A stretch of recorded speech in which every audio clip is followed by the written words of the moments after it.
packed day ahead, so we want to try to keep on time as much as possible. So I'd like to welcome everybody to the second day of our 2023 AES annual meeting. I hope you'll agree with me that yesterday was a great day, full of a lot of interesting content and a lot of great presentations, and we're looking forward to the same again today.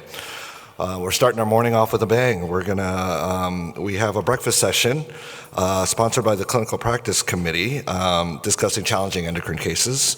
To give you a quick overview of the rest of the day, this will be followed by several scientific sessions, which includes our brand new health equity session, and then a lunch session discussing endocrine surgery in Latin America. So I think the morning's going to be full of great content. So I am going to turn it right over to our moderator, Dr. Kristin Wagner, for the Clinical Practice Committee Challenging Endocrine Cases session. Thank you very much. Good morning. Thanks everybody for coming so early. With me on my panel, we've got Dr. Marybeth Hughes, Professor of Surgery at EVMS, Dr. James Broome, who is with Heritage Medical Associates, and Dr. Gerard Doherty, who's Chief of Surgery at Brigham Hospital. Thank you all for coming this morning. Sorry, I gotta get used to this clicker thing. The clicker's not working. Help. Well, I am pressing the green button. Oh, the big green button. That one. Okay, sorry. All right. Our first case is a 46-year-old who presented with a 6-year history of hypertension. For the past 2 years, developed hypokalemia. Current medications are triamterene hydrochloride, lisinopril, amlodipine, and losartan. Her labs included potassium 3.2, aldosterone of 18, and a direct renin of 500. Other labs are all normal, including a 1 milligram dexamethasone suppression test. Dr. Broome, what's going on here and what are you going to do? So you certainly have several reasons to be interested in what her hypertension is and what it's doing. Multi-drug resistant hypertension, hypertension plus hypokalemia, and so certainly working this up, as you said, with the aldosterone and the direct renin. I get a little surprised then with all this, the direct renin wind up being high from that standpoint. But anytime someone's presenting with multi-drug resistant hypertension, it involves further workup, evaluation. I think well documented in this group and overall that we don't do a good job of taking people that ought to be screened and evaluated and moving it forward to do that part of things. Can you go back to her med list? Yes. It's probably not the green button. Triamterene hydrochlorothiazide, lisinopril, amlodipine, and losartan. So I think some of those interfere with our testing. Marybeth may remember this better than I do. Yeah, they do, and so you would have to reevaluate and change some of those medications and get her off the triamterene and the hydrochlorothiazide, and so you would need to switch those out and then wait about a 3-week washout period and then retest, because I think that's going to give you better numbers in terms of being accurate. Okay, so repeat testing revealed an aldosterone level of 12, a direct renin of 2. Repeated aldosterone was 11 with a direct renin of 2.2. Sorry. Dr. Doherty, what do you make of the aldosterone level now, and how do you look at aldosterone-renin ratios in the age of direct renin, and at what level of direct renin would you consider additional testing? Yeah, so I think this is more of the laboratory pattern that James was expecting, with a normal or mid-normal to high normal or elevated aldosterone and a suppressed renin. And it's really the suppressed renin that is the important part here. The direct renin compared to the plasma renin activity. Oh, sorry, there's somebody talking behind us. I thought they were talking to us. So the direct renin compared to plasma renin activity, which is the measurement that many of us may have been more familiar with, the levels are about 10-fold higher. So this direct renin level compares maybe to something in the 0.2 to 0.4 range, somewhere down there. And so that changes the ratios that we worry about as well. And so while we used to talk about ratio cutoffs of 25 or 30 or 35, depending on where we wanted to set our false positive and false negative rates, now the cutoff rate in the Endocrine Society guidelines, I think, is 3.7 or 3.5. So this, a ratio of 6 should certainly make us be concerned about a hyperaldosteronism. Dr. Hughes, when do you pursue confirmatory testing and what type do you do? So I would do a saline suppression test, and then you can do a 24-hour urine with the sodium excretion. If it's over 200, then you should have an aldosterone of less than 10.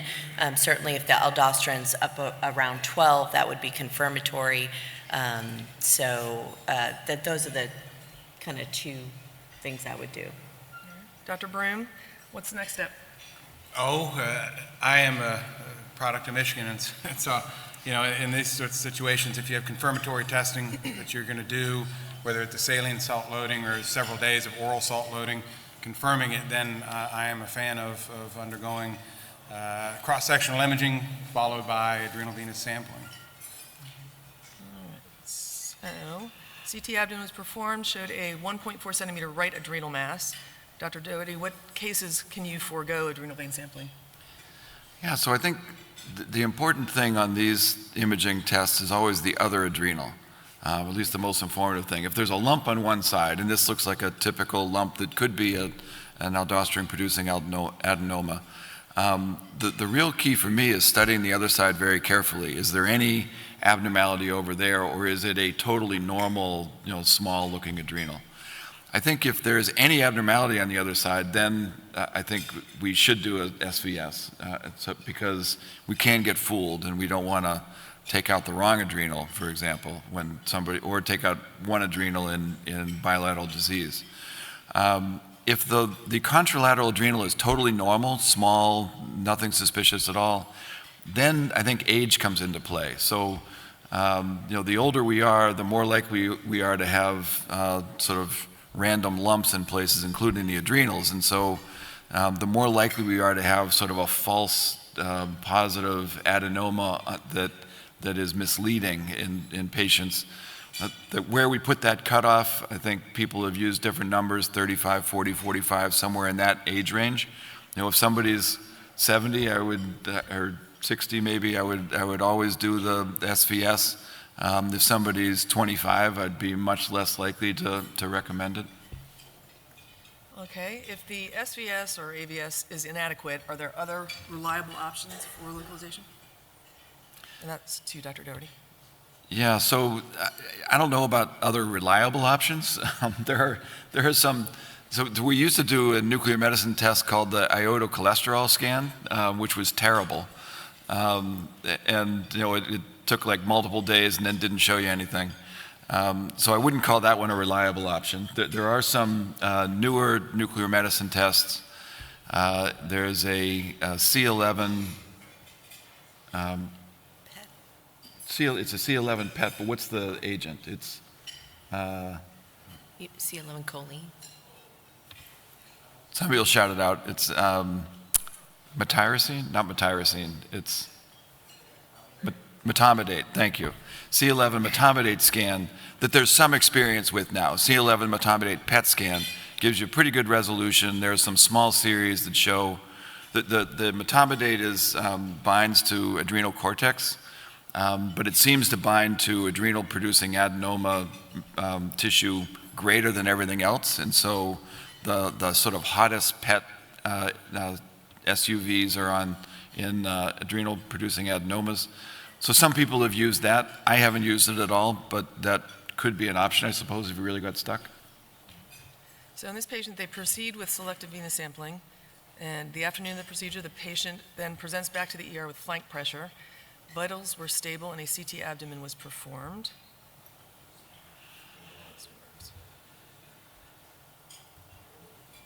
Sorry about that.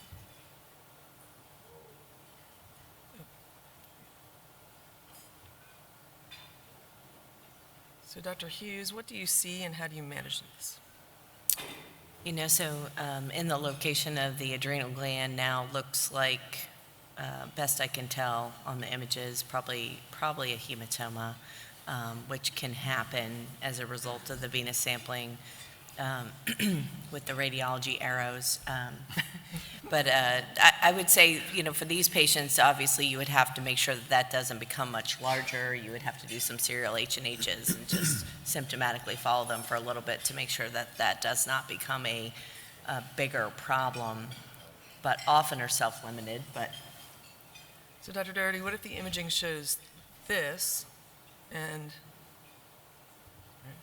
there we go. And the patient becomes unstable?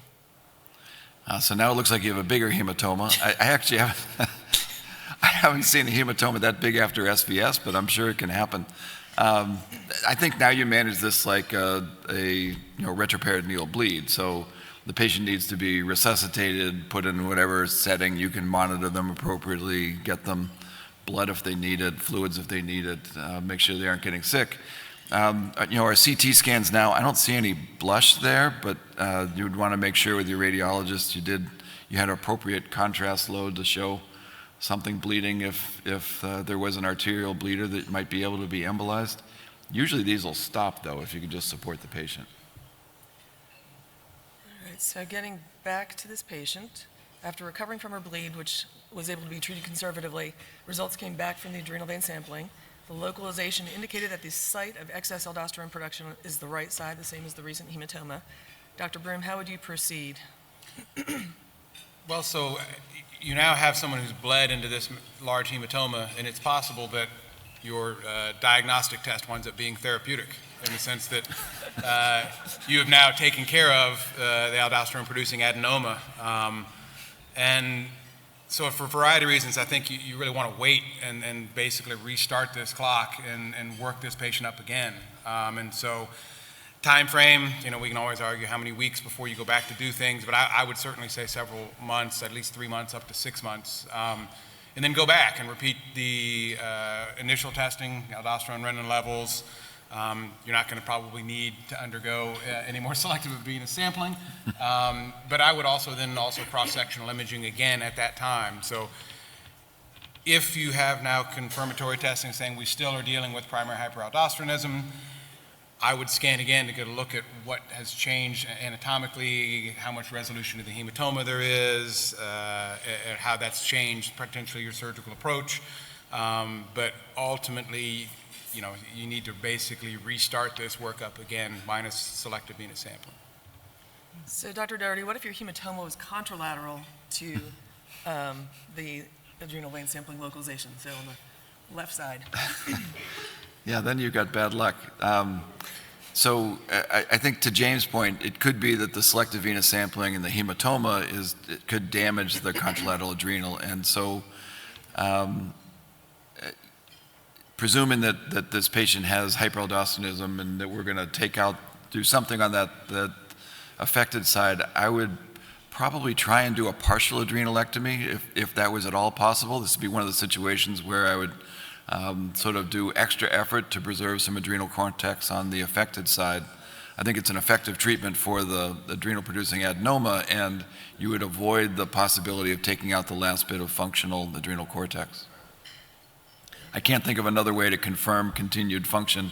I suppose the iodo cholesterol scan, but I'm never doing one of those again. All right, we actually have about 5 minutes for questions. Anyone? We didn't warn anybody there'd be a test. All right. Our second case is a 67-year-old woman who presented to discuss the results of a recent thyroid ultrasound. She is euthyroid, has no symptoms of thyroid issues, and her primary doc ordered a thyroid ultrasound per her request because she has a strong family history of thyroid cancer in her paternal uncle, her father, and her brother. Patient underwent ultrasound, was found to have multiple suspicious appearing nodules. The largest was 3.2 centimeters in greatest dimension, and biopsy of the dominant nodule revealed papillary thyroid cancer.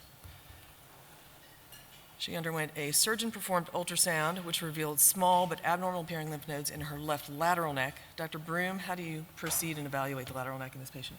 So I think first it's important, whether it's off, the surgeon performed or not, I tend to do them myself, but is that evaluation is once you now know that they have papillary thyroid cancer on your biopsy, is to do something to evaluate the extent of disease, and ultrasound being probably the best test to look at those lateral lymph nodes and try to decide what is or is not abnormal. And I would think, in one picture here, you're looking at an abnormal lymph node. We don't have all the views, but you don't have any hilar architecture, you don't have any hilar vascular flow, you don't have things to suggest benign. And so with this, I'm going to want to do something more to figure out, is this a part of the process, part of the papillary cancer that's advanced and spread?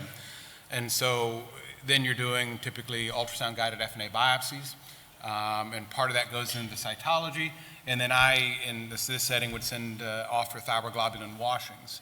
And ultimately, the way I do it, and everyone's going to do their own, but I'll do 3 sticks with a 21 gauge needle under ultrasound guidance for cytology, and so smear it on your slides.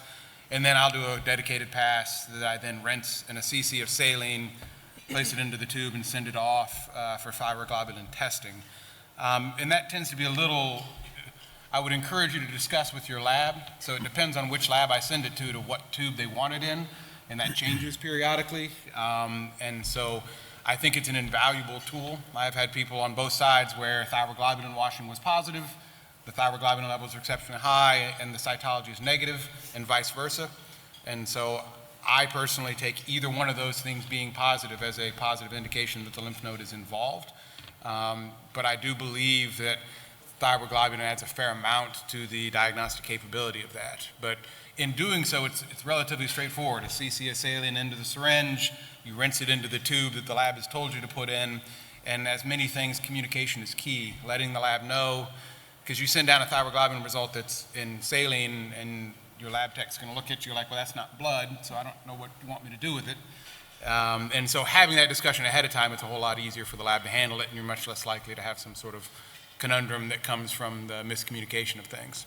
So what if the lymph node is suspicious, but it can't be, for some reason, accessed by a needle?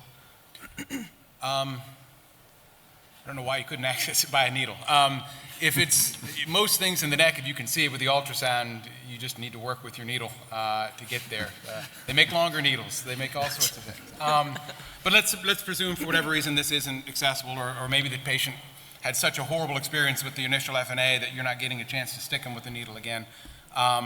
You certainly could do a PET scan to try to evaluate it with a realization that at 8 millimeters, it may very well be below the resolution from that part. Some people will also perform, then discuss with the patient, we're going to go to the operating room, we're going to take care of your known 3.2 centimeter papillary cancer, and during the case, I'm going to either biopsy it for you ahead of time, or I'm just going to take it out and send it for frozen section. Not ultimately my choice, just because I think the difference between a thyroidectomy and central issues versus a modified radical neck dissection is dramatically different enough for the patient, also for your OR schedule, that I would push to turn as much as I can ahead of time. So if the biopsy you could not do, I guess a PET scan would be the other option from that part. Yeah, or CT. And Dr. Hughes, in your practice, what would prompt additional evaluations such as CT scan, bronchoscopy, or vocal cord evaluation prior to proceeding? Yeah, so it would depend on the patient's symptoms, any hemoptysis, of course, any voice changes where I think there's invasion into the larynx, and then also on physical exam, if it's fixed and it feels like it's got invasion. So anything that I think is going to involve trachea or larynx. Certainly. It could help you with your lymph nodes if it's not as good as ultrasound, but still it could give you the extent of lymphadenopathy and whether that extends down into the mediastinum or not. So those are the things that make me think of that. So your lateral neck node was high for thyroglobulin, and you plan a total thyroidectomy, central neck, and right lateral neck dissection. At operation, you find a thyroid that is multinodular, strap muscles are adherent to the dominant right nodule, thyroid is densely adherent to the anterior trachea, and the lateral neck contains numerous small firm nodes. When you remove the gland, you find there's a 3 millimeter tracheal defect. How would you deal with this, and would you send intraoperative frozen sections? Dr. Doherty? So I think it depends a lot on what the trachea looks like. So, and sort of what it was like taking the thyroid off the trachea. If you felt like you're cutting through abnormal tissue and the trachea looks ragged and not very normal tissue-like, you've got a lot of inflammation and stuff along it, I would definitely do a frozen section, and I would be sort of kicking myself for not knowing more about the trachea before we got to that point, because you feel like you've got only part of the information then when you're in the operating room looking at the abnormal trachea. If the trachea essentially looks normal, if you've got normal looking cartilage, glistening, tissue planes over the trachea, everything looks fine, and you've just got a little hole in it, that's much more reassuring. I probably wouldn't bother with frozen sections in that point. I might take a little piece off the surface to send for a permanent margin just out of documentation. But then I think you just need to deal with the little hole. It's much easier to deal with a little hole in a normal trachea than an abnormal trachea. In a normal trachea with a 3 millimeter hole, I would just close it. Use some absorbable suture, some Dexon or something, and so just close the hole up. You can reinforce it with some strap muscles if you want to, sort of flop that over and suture it over the site. I usually put a drain in, mainly in case they leak a little air once they're extubated and cough a bit. We don't want the air to collect under the flaps, and so the drain can sort of evacuate any air that comes out there. If the trachea is really abnormal and you're in the operating room, then I think you've got more complex decision making. How long is this abnormal segment? How far around the trachea does it go? Can you sort of take it out with an ellipse of trachea and close it primarily? Is it better to do a circumferential sort of sleeve resection of the trachea? How long is that segment? Can you get the two ends back together again? Do you need to get help from any of your colleagues in the operating room, the thoracic surgeons, for example, spend a lot of time dealing with the airway and the complications, so it's kind of nice to get them involved before there's a complication in case you need more help later. So I think a lot of it depends on what the trachea looks like. So repairs completed, patient was discharged on post-op day 1. The drain from surgery was removed prior to discharge. So the patient comes back to the emergency room 2 days later with neck erythema, fever, tachycardia, and a white blood cell count of 16.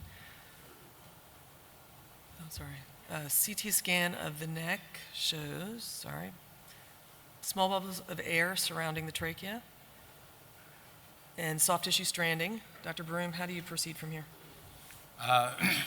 It's unfortunate. I think one of the things you sort of say is I don't know if I have a hole in the trachea, even a small 3 millimeter hole, I'm going to leave that drain for a while. I don't normally leave drains. When I do, especially in this patient with a lateral neck dissection, they would have had a drain from mine. I generally leave a relatively small drain, 10 French or small. That difficulty with the small drain is that it can be clogged, and how well it gets stripped and things. And so I've had trouble in the past where my small drain was adequate maybe for certain things, but gets clogged, and now you have trouble. So I probably would have left a larger drain than I normally do, and probably would have left that drain for a little longer than I normally would in a hope to try to avoid this. But now you've got bubbles of air, you've got stranding, you've got erythema. You've got to assume then with the white count and things that perforation, that hole is still there and problematic. And so it becomes like a lot of times the management of any other infection, it's source control. And so how well do you think you have this drained? And then antibiotic appropriate treatment. So you're looking at respiratory tract infections, and so covering broad spectrum. I tend to like clindamycin in that standpoint. And then you have to sort of decide if it's a small kind of microperforation, if you can get antibiotic coverage, is there a way to get it drained either non-operatively? There's enough of a space that you could percutaneously get some drain in. It's probably going to be difficult 2 days later with an inflamed erythematous neck to do that. And I would have then a short course to say for 2 days after surgery, fever, tachycardic, and white blood cell count, and now we've got air. This is probably going to be pushing me towards re-exploring this person to get better control. And so as unpleasant as that sounds, this is somebody that probably is going to get stabilized, hydrated, antibiotic choices, and then get prepped for a re-exploration to get better source control for her. Is there a way to see if there's a persistent leak when you're in the operating room? Certainly, and ultimately, that's good communication, in my opinion, with your anesthesia colleagues and how comfortable they are with an airway, and where this injury is with the trachea. You could certainly attempt to back up your ET tube proximal to where this injury might be, and then it gives you a chance to positive pressure and a Valsalva maneuver, holding it and looking like any other time, filling it with saline and looking for bubbles, looking for trouble there. But you obviously have to have very good coordination with whoever's managing your airway at that part, because things, can go south quickly if they're under the drape and you don't have adequate control of that. And so that's something where a guide wire or a bougie, a catheter that is there, so that even as you back that ET tube up, you're doing your checking for for leaks, that if and when you need to re-intubate, it's an easy pass back down there. You're not fumbling under the drapes to try to figure out what's going to go on from that part of it. But I do think at that point, you're now back. You've got to do something, if you didn't do it the first time, to prove to yourself that you've got some sort of control of the leak, that it's no longer leaking air. I was just going to say that also one of the things you could have potentially done, depending on how ratty that trachea looked, is you could have put a little rotational muscle flap in that over that the first time and potentially even the second time, although you don't usually want to disrupt more planes when you have infection. But if you're concerned about that leak, you can get a rotational muscle flap over it. Yeah, and it's tough. They describe in this one that you had invasion into the strap muscle, so likely if you notice that, you've probably taken, and so I personally lift the strap muscles up separately. I lift the sternohyoid muscle up, I lift the sternothyroid muscle up.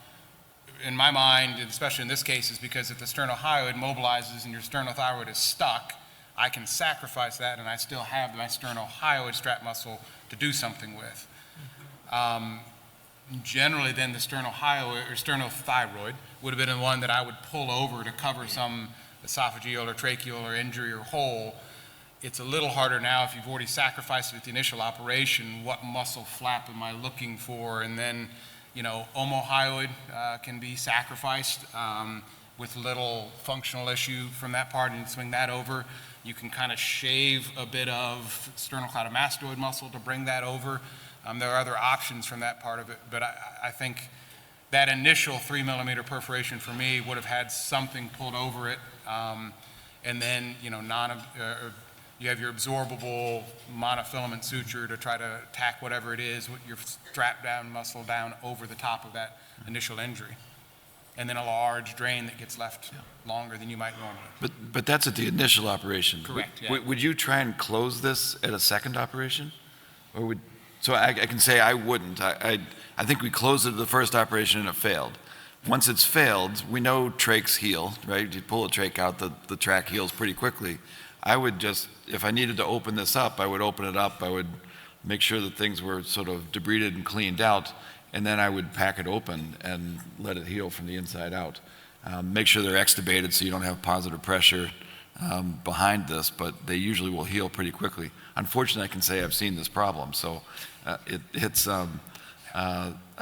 wouldn't try and sew it shut again. It'll just fail again. Your other thought, depending on where the injury is, and Jerry was talking about that, but is it on the side of the trachea? Is it on the anterior trachea? Is it circum? A lot of it depends on the specifics of this. But the other option is if this is an anterior hole, and you've got it where you might otherwise, you could put a tracheostomy in, trach this patient, control it from that standpoint, leave enough packing around that you could change it and do some trach care that way, and eventually then, work it as you would any other tracheostomy, extubating it, or decannulating and moving that through down the road. All right, so final pathology shows papillary thyroid cancer with tall cell features. 0 out of 6 central nodes and 10 out of 27 right lateral nodes are positive, with a tracheal margin that's positive. What is your plan for postoperative management with microscopically positive margins from a tall cell variant, Dr. Hughes? And what is the role of radioactive iodine in this patient? So this, this patient certainly would qualify as a, ATA high-risk patient. Got a lot of nodal disease, got a large primary. So certainly I think they would be offered RAI, and they may even actually be in the upper echelons of dosing. So if it was just a, remnant ablation or something like that, it'd be like 30 to 50. But I think this patient would probably get a little bit higher dosing depending on the institution. And, there's a lot of nuances to RAI, especially with the data coming out that there's some long-term consequences of RAI. So now people are, the pendulum is always swinging on RAI. I think in the last 20 years, I've seen it all over the map. But I think certainly this patient would get that. And then probably, at least in my experience, would probably then undergo a period of time of observation and follow-up before that there would be a role for external beam. But again, this is highly dependent on your multidisciplinary tumor board and what folks think. So I'd be interested in other institutions, but we would do RAI in this patient for sure. Dr. Doherty, would you go back after that tracheal margin and do any more surgery for that? No, not unless there was some gross abnormality on the CT scan or subsequent imaging. So if you found that you actually had a tumor that had invaded through the trachea and that you had a gross abnormality there, maybe then you would consider going back. But if everything looked normal on these, or just the infection, it didn't look like tumor on these scans, then I wouldn't go back. I think the radiation is an open question, and especially with some of the modern approaches to being very focused with the radiation, whether it's some kind of intensity modulated or focused radiation therapy, that's become, it's lowered some of the toxicity and so lowered our threshold for being able to add that as an adjuvant treatment.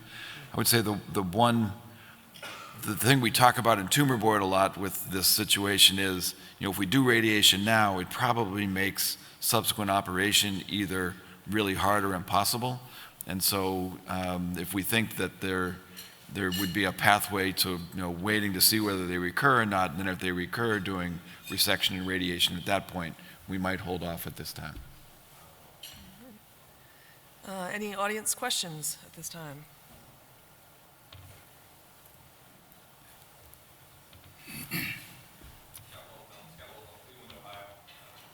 I'll just talk loud. There we go. Now I'll really talk loud. Sorry, guys.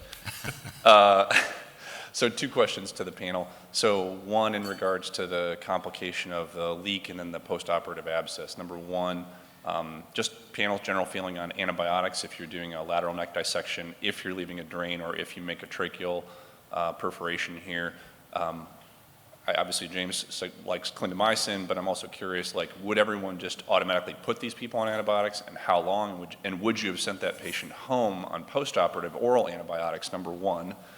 And then in terms of following somebody who's got now a positive tracheal margin, obviously we're going to follow thyroglobulins. We may do some serial CT scans in this kind of patient. Is there any role for once everything is healed up, doing postoperative and or serial bronchoscopy to monitor for recurrence inside the trachea, because this patient clearly had pretty significant disease? I think those are great questions. I personally would not have sent the patient home on antibiotics, but I might have given them a 24-hour perioperative dose because of the trachea. And I tend to use, I probably would have used something a little broader spectrum, and it just depends on your antibiotic grams in your hospital. That's what I tend to go with based on, what's resistant within our hospital system. So that's what I tend to use in my decision-making tree for the antibiotics.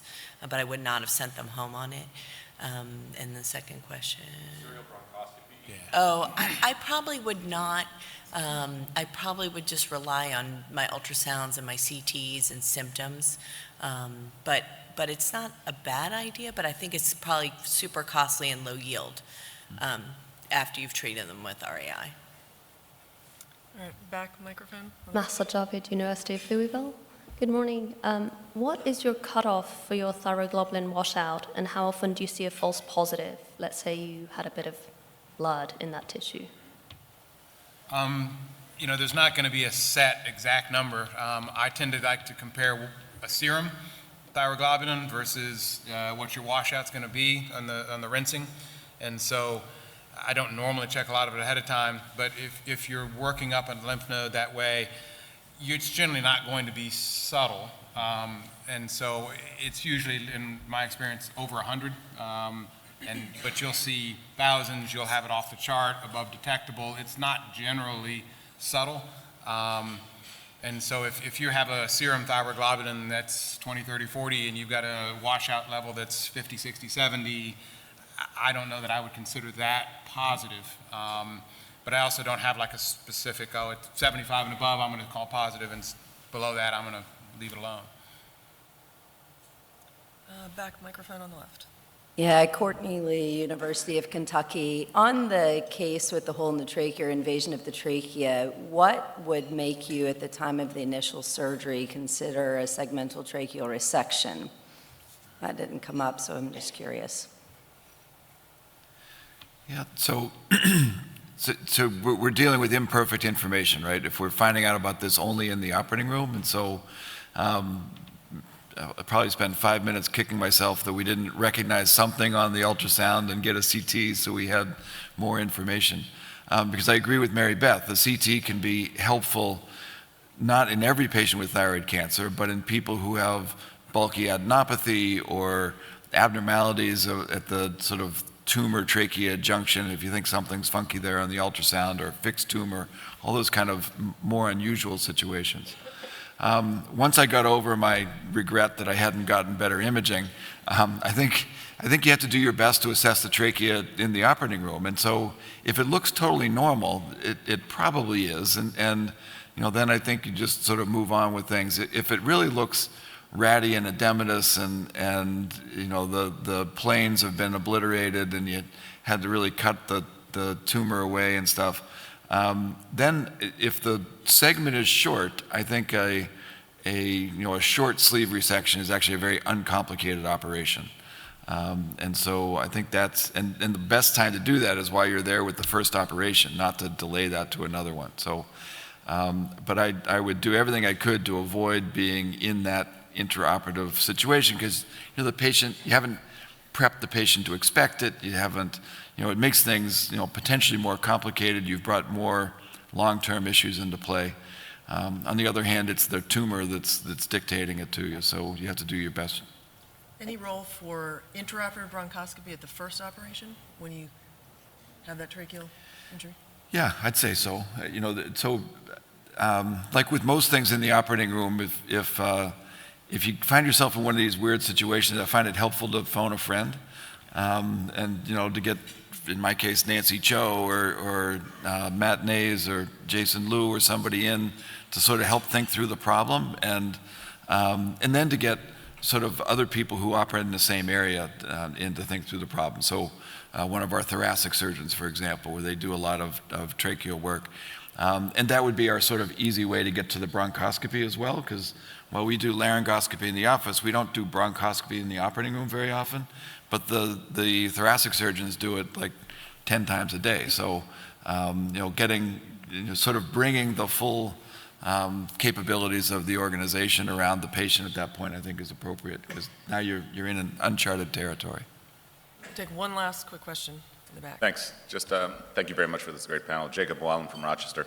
And in follow-up to Courtney's question, usually the situation is where sternothyroid's already been taken with the tumor.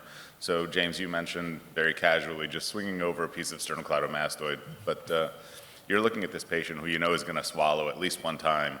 How do you physically secure a flap in place so that it provides meaningful coverage to this hole, but also stays in place? Yeah, that's not, thankfully I don't have a huge case series to draw upon. You don't want to be that person, I guess. But at the same time, as you said, I preferably would go with sternothyroid, strap muscle, pull that over.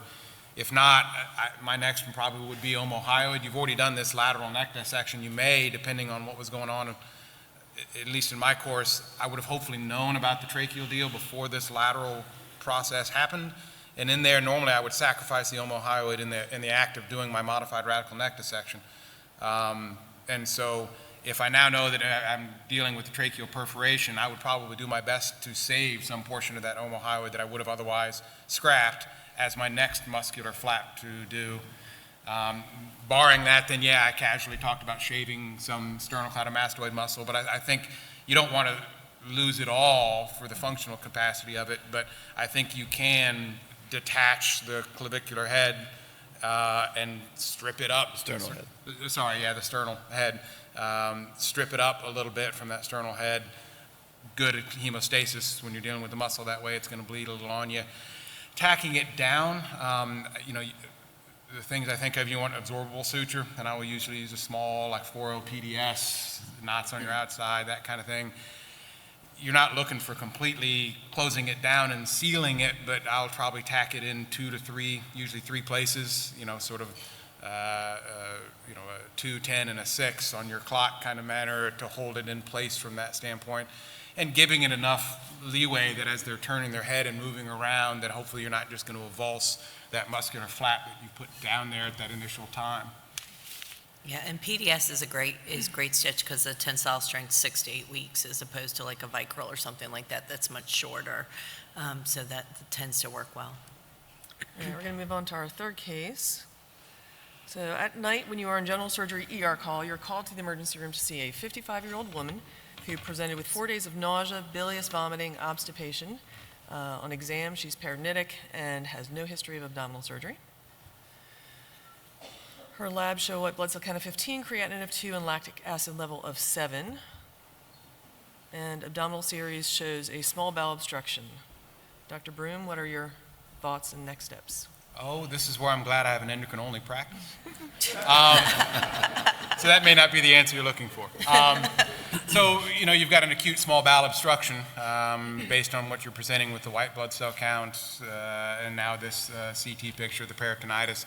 This person's going to get an exploratory laparotomy or laparoscopy, depending on your comfort of what you do in your own institution, your own deal. But, this is preoperative optimization, so you're going to want to give this person IV fluids, hydration, and then, this person needs to be looked at. And so, personally myself, I would do a small, vertical midline incision to open up and evaluate. But I think most people nowadays that are more general surgery savvy than my endocrine practice are probably going to look laparoscopically to identify hopefully a focal point or whatever is the initial cause of this small bowel obstruction. All right, so during induction of anesthesia, they comment on hypotension and tachycardia. Then they note increased airway pressures. You pause your operation and let them catch up and notice the patient is flushed with a beet red face. Dr. Hughes, what's going on and how do you proceed? So probably, just because I deal with it all the time, it looks like, it smells like carcinoid crisis. So the combination and then the flushing, it can be dramatic, and it can be also not just their face, it can actually be their whole body. So I would, because you have a patient who has no prior surgery, so this isn't going to be adhesive disease, so it's going to be something else, and it could be a mass, and obviously carcinoid's not the top of your list for masses, but it should be. And they didn't get a CT scan, which is remarkable that they got through the ER without a CT scan. But anyway, so I would get octreotide sent up from pharmacy, and then you would start bolusing that, set up a drip, and try to get it controlled. But then you would have a high suspicion that what you're dealing with when you get in.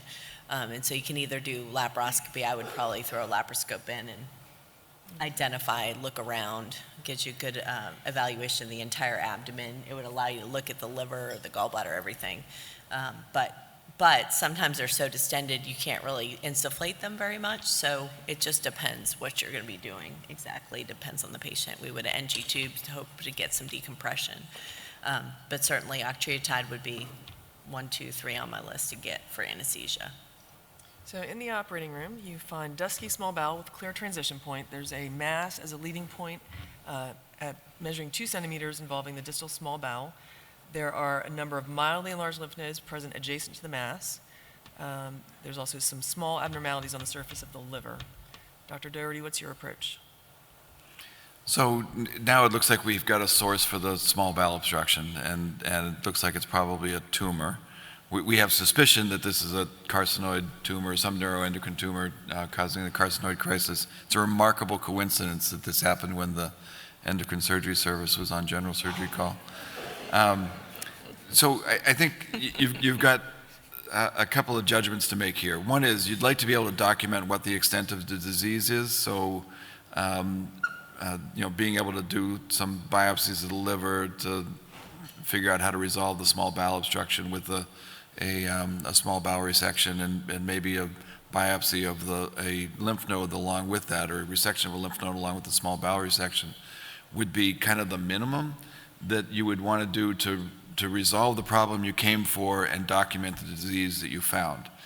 I would say, given what we heard about this patient's illness coming into the operation, it's unlikely that I would take on sort of a bigger oncologic resection in that setting, to do a bigger bowel resection, a lymph node dissection to try and resolve that, especially if it looks likely that there's metastatic disease in the liver. So I think you want to fix the problem you came for and document the disease that you found.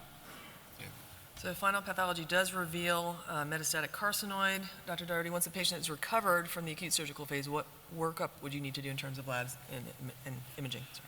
So I think it's helpful to get some laboratory values and some imaging. So you'd want to do sort of an evaluation for carcinoid syndrome so you can get urine 5-HIAA levels to give you some idea there. You can get chromogranin A levels, which can be a useful tumor marker in some patients. Serum serotonin levels can be measured, but they're not terribly reliable or consistent, so I would probably forego those. They might just be confusing. And then a gallium dotatate scan to try and define the extent of disease and the sort of potential sensitivity of the tumor to other kinds of treatments. So I'd probably start with that. The only thing I would add would be a pancreastatin, because that's been, depending on what that does over time, does influence progression and survival. So you're using it as a tumor marker or prognostic yeah, marker? so chromogranin A, pancreastatin. Okay. So Dr. Hughes, how would you manage the lymph nodes and liver disease that show up on the scans? Yeah, so depending what the dotatate shows, sometimes there's leftover lymph nodes that can be easily obtained with just a repeat small bowel resection. Sometimes they have the larger kind of stuck to the SMA, SMV, large lymph node that can't really come out. So if they have the latter, where it's all stuck around the SMV, then I just treat them with lanreotide or octreotide LAR for a while first. And then, of course, the liver disease, it depends whether you've got just small, tiny miliary liver disease, or you have 4 or 5 lesions that are easily amenable to surgical resection. So if they are miliary, then we start talking about liver-directed therapies while they're on their long-acting octreotide and or their lanreotide. And then if it's something where you can go back in and clear out the lymph nodes and the liver disease, then you just do the definitive resection because now you're in a controlled setting. Their creatinine's not 2, they're not sick. And then sometimes you have overwhelming liver disease that you just couldn't see. All you could see was the couple dots on the surface that you biopsied. And those folks need some liver control because most of their symptoms are coming from their liver disease. And those we team up with our interventional oncologists and do, either bland embolization or Y90 depending on the severity. Oh, yeah. We have to get the echo, for sure. And yearly or every other year when you have liver disease. Yeah, always before you take them back, yeah, for sure. So anybody that has liver metastasis has serum serotonin levels on some degree, and then that can impact your tricuspid valve because the tricuspid valve actually has serotonin receptors that causes hypertrophy of the valve, and then it becomes ineffective. They get right heart failure.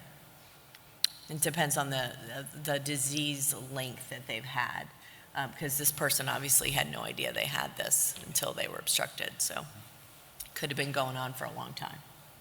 And Dr. Doherty, any other scans or therapies that need to be considered?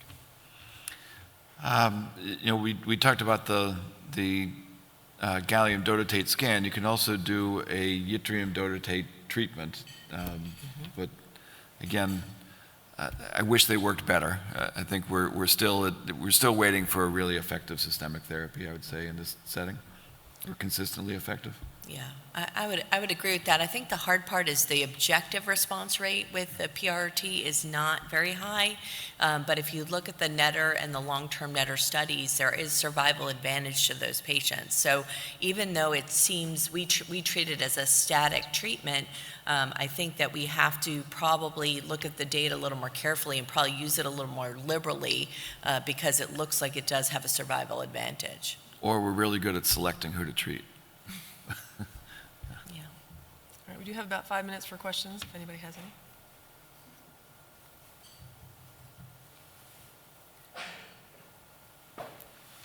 Hey, good morning. John Allendorf, NYU Long Island School of Medicine in Mineola. I'd just like to ask the panel, if you're in the operating room doing a small bowel resection for a patient you think might be getting somatostatin analogs as part of their treatment, how important do you think it is to take that gallbladder out? I think something depends on the situation. In this case, you're in an acute small bowel obstruction. She came in with peritonitis and a white count and sick. I think your first onus is fix that problem. And as Jerry was saying, I don't think you do the formal cancer resection then. I think you're limited, and I need to deal with this, emergency general surgery issue first. And a small biopsy of the liver, something like that, is appropriate to kind of stage things. But I don't think you want to put your endocrine surgery hat on and get too far down the road in a sick patient. That being said, young lady, maybe she responds wonderfully and things are good, but I still don't think would deal with the gallbladder at that initial small bowel obstruction time.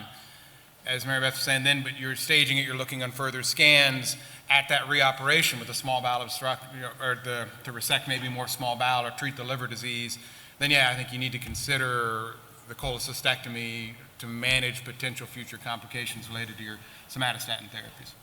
Yeah, the data supports if the patient's going to be on long-acting somatostatin analogs that you probably should get the gallbladder out.